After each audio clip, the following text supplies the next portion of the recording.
Good morning and welcome to Beautifully Flawed. I'm your host, Katrina, and I have my girl here with me, Sheree. Good morning. Says good morning. So, I hope you guys are having a beautiful morning. It's beautiful out, so we just wanted to get on and talk about grief today. We're outside because it's a beautiful day, and we wanted to bring positive vibes in. Anywho, so we're going to talk about grief and how it feels not to have your loved ones around, how you're coping in today's life. And that's pretty much so. Sheree is going to tell us about her experiences and how she's feeling. Okay. Welcome, Sheree. Thank you. So I lost my mother July 11th, 2017. Um, Pretty much I kind of expected for it to happen, but I was in denial. She was in the hospital for 3 weeks before she passed. Um, she had kind of been sick like most of my youth years, and it just got worse as the years progressed. So we kind of found out like in January of 2017 that she had a bad heart.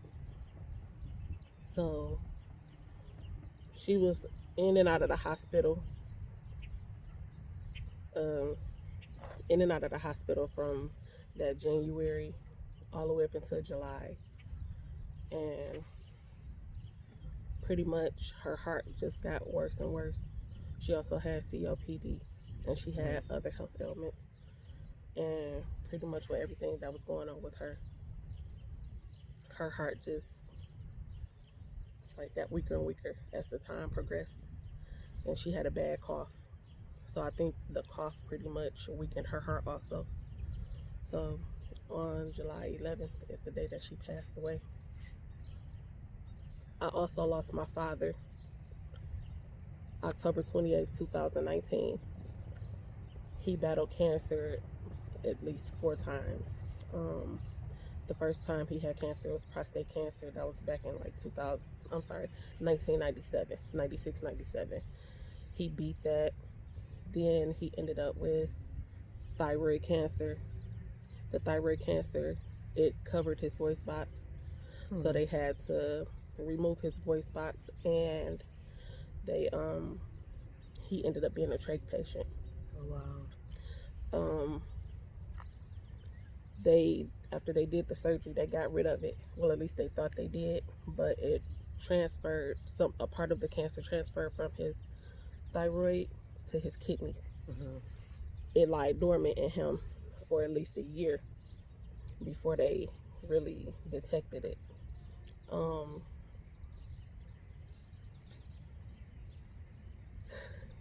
Pretty much, once they found out that the thyroid moved from his thyroid, when they found out that the cancer moved from his thyroid to his kidneys, the doctor called.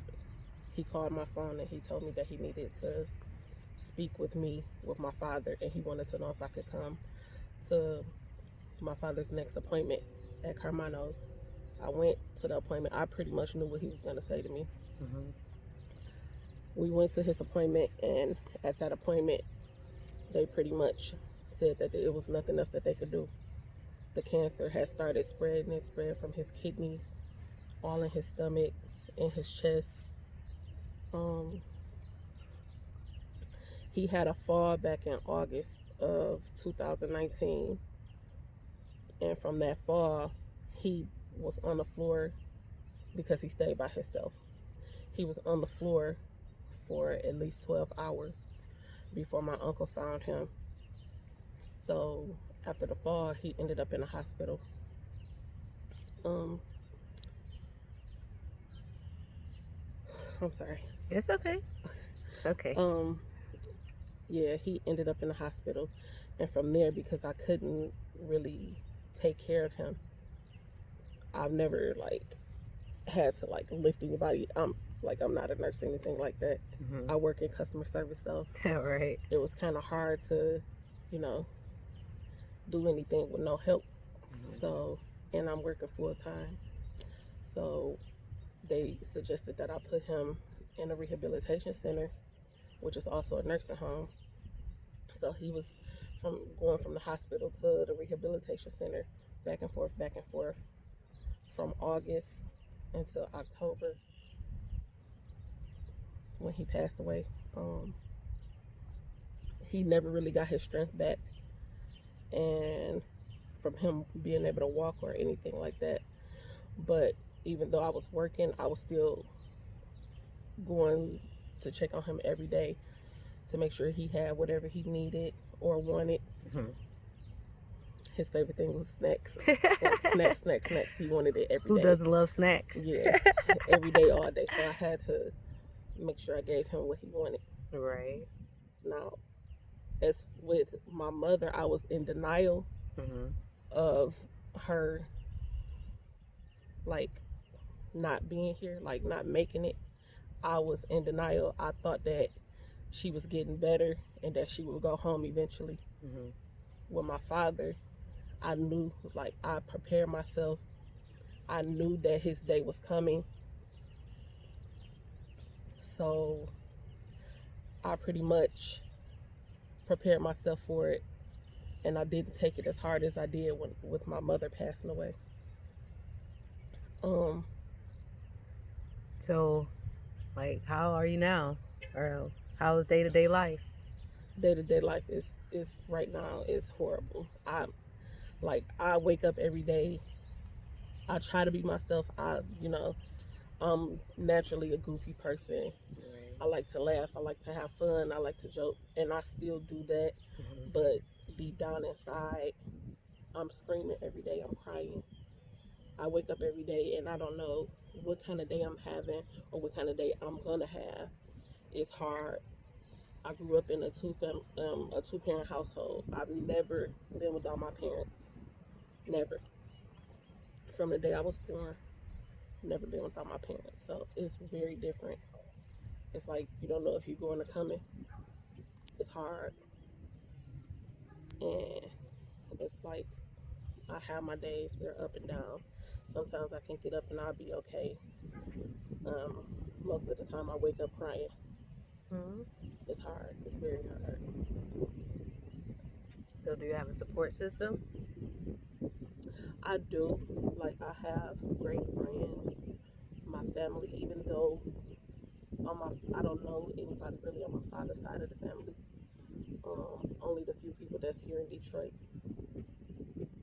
My mother's side of the family, like, at least 90% of them stay out of town. But even though they stay out of town, if I need them, they'll come. That's good. They'll come. Like when I needed their support. My mother has, it's 17 brothers and sisters from my mother. Yeah, from my mother's side. She has, it was 17 of them. So my aunts, if they hear or even feel like I'm going through it, they stop everything and they come. That was one of the only reasons I really was able to get through everything as far as with my father before he passed away, because they kept coming up here to Detroit. They stayed 3.5 hours away, but they still made it. They still made it to me to make sure I was okay. But it's very depressing. It's very depressing, especially when you're not used to being away from your parents. I was always a mama and daddy's girl. I was. You know that. This is true. You know that. This is true. I'm a brat still, like. So it's like, it's weird. It's different. It's hard. It's depressing. It's sad. So when I look at, like,